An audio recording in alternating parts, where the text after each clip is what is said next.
Hi, thank you for joining me today. It's Geraldine from the Paper Puffin Studio, and today I'm going to show you how to make this peekaboo slider card. You can see that through the front window, you see the sentiment Merry Christmas, and then when you open it up, another sentiment slides in place and says, May the simple joys of the season be yours. This is a fun card and has a lot of versatility for different occasions. I hope you like it. If you do like the video, please remember to give it a thumbs up and subscribe to my channel. Now let's get started. Now let's review all of the pieces that you're going to need to build your card. You're going to need cardstock in your base color, measuring 8.5 inches by 4.25 inches. Another piece of your base color, measuring 5.5 inches by 4.25 inches. And then a strip of the base color, measuring 5 3/8 inches by 7/8 of an inch.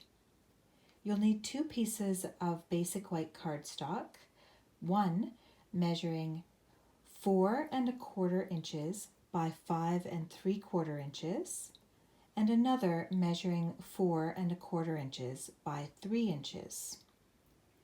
You'll need an accent piece of cardstock which measures 1/2 inch by 5 3/8 inches, and then a piece of designer series paper which measures 5 3/8 of an inch by 4 1/8 inches.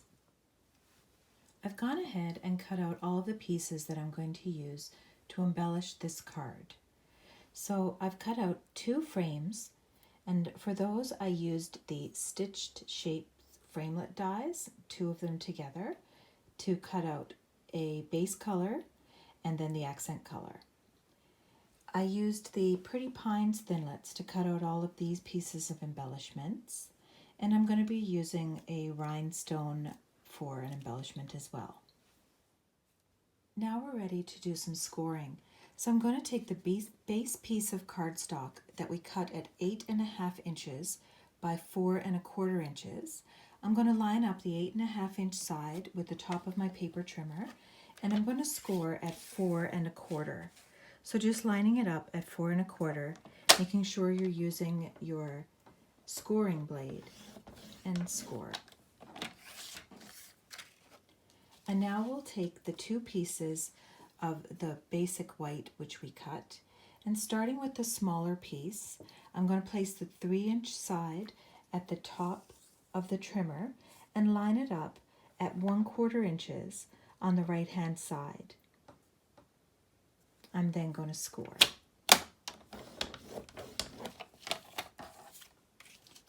I'll take the second piece of the basic white which we cut at 4.5 by 5 3/4. I'll line up the 5 3/4 edge with the top of the trimmer, and again I'm going to score at 1/4 inch using this side, the right hand side, this line here. So at this point I have a very small 1/4 inch score line on the 2 pieces of white cardstock. Now I'm going to fold and burnish along all of those score lines. I'll go ahead and speed this up for you.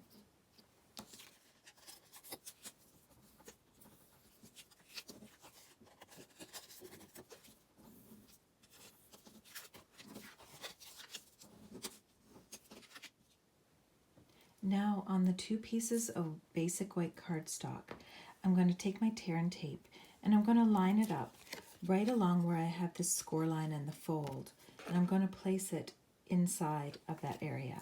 I'll do that for both pieces.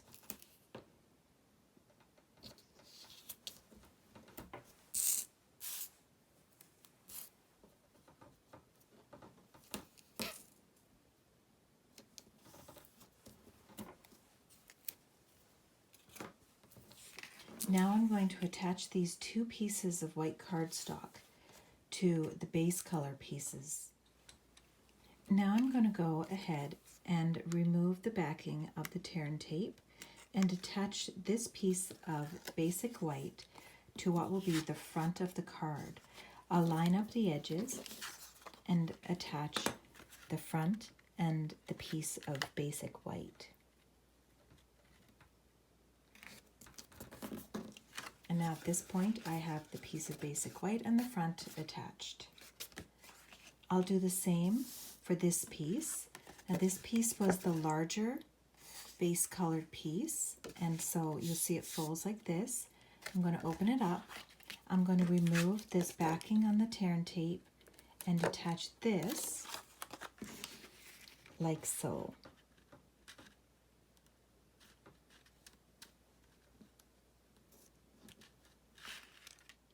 Now I'm going to attach this piece of the basic white to this portion of the card and just lining it up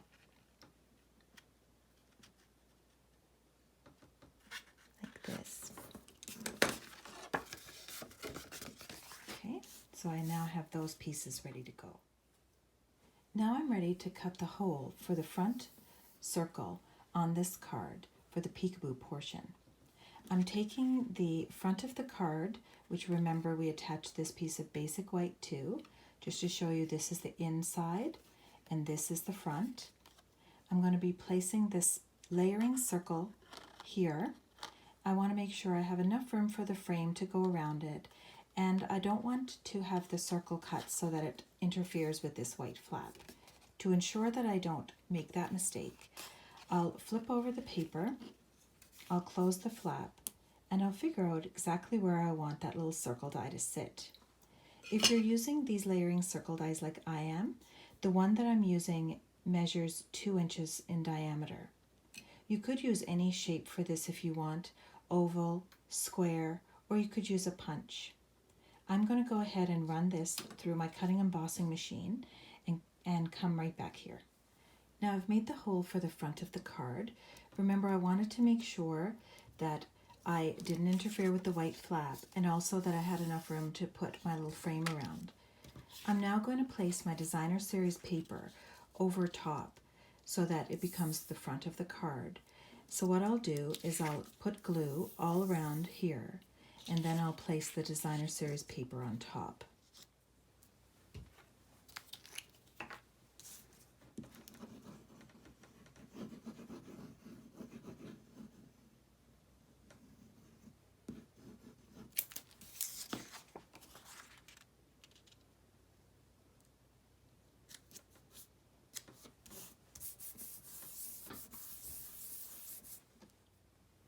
Now that the designer series paper is adhered to the front, I'm going to flip over my card and I'm going to place my circle die inside of this space because I want to cut that hole away. I just jiggle it around so that I know it's fitting in there nicely. I'll place on my little stickies to hold the die in place, and I'll run this through the cutting embossing machine. I've cut the hole through the front of the designer series paper, so I have the peekaboo window for the front already. I'm now going to place this over top of the other piece of the card and trace the circle so I can cut the hole on here. So you'll see I've got this portion of the card all set up. You'll see the flap is right here, and I've got it laid like this. Now I'm going to place the front over this piece, line it up exactly where I want it to be, and then using a pencil, I'm going to lightly trace this circle. That will give me the guide for where I want the next die cut to be. Now that I've cut that hole, I want to do now the last pencil line for the last circle and cut that last hole. So with the portion folded like this, I'm now going to, using my pencil, trace the circle one last time, and then I'll place my die over that circle. When I feed this through my machine, because my plates have so many scratches in them, I try to minimize how much the paper comes in contact with all of those scratches. So when I place this over top, I'll open up my paper like this. I'll place the cover plate over top and only feed through the portion that I want to cut. So I'll go ahead and do that. This is just to show you what I mean by that. You can see all the scratches I have on my cover plate. So I fed the paper through on the other side. I've got the cover plate laid on top. And when I feed this through, I'm just going to feed it over the circle and then back. And that'll prevent all the remainder of the paper from getting all these indentations from all the markings. Now, so that it's clear how I'm going to assemble this card, I've got the front of the card with the hole cut in it, and I've got the inside piece. I've got the 2 holes cut in that. I'm going to be folding this like so.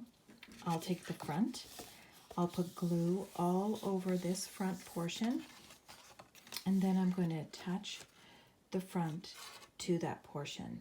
When that happens, you'll see when I stand up the card, this is how the card is going to be laid out. And then you'll see that it all will come together like this. So I'll go ahead now and I'll put glue all along here and attach this piece to this piece. Now I went ahead and attached the pieces together. So you can see I had glue on this portion on the inside here. I attached the front to this flap, and now I've got the card all assembled like so. I'm now going to want to stamp my sentiments in these peekaboo places, but because they are thick, I don't want to try to put the sentiment inside when the card is all closed. So what I'll do instead is I'll lightly trace the opening with a pencil mark. I'm going to erase that after. Then I'll open up the card. This portion will slide in, and I'll trace this circle. This will then give me a guide for where I can place my stamped image. So you'll see when I open up the card, there will be a circle here and a circle here. This will allow me to now know where to place those stamped images. I just want to make sure that the one that is in the front is the one that I want to be in the front. So that's the portion that's in the back here. I'll go ahead and stamp that image, and then I'll stamp this image, and I'll catch you back here. I've stamped the images that I want, and now I'm going to go ahead and just erase the pencil line for the circle that was the guide.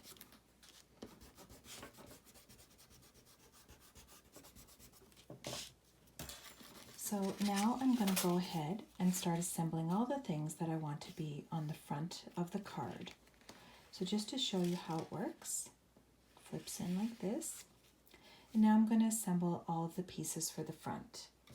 I'm going to take the 2 strips that I cut, and those will get placed on the front like this. And then I'll put all of those embellishments on. So this is the finished version of the card.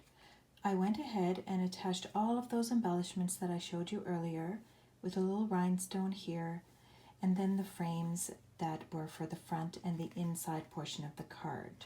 So you can see how when you open it, you've got the slider peekaboo on the inside, which is quite fun for the recipient.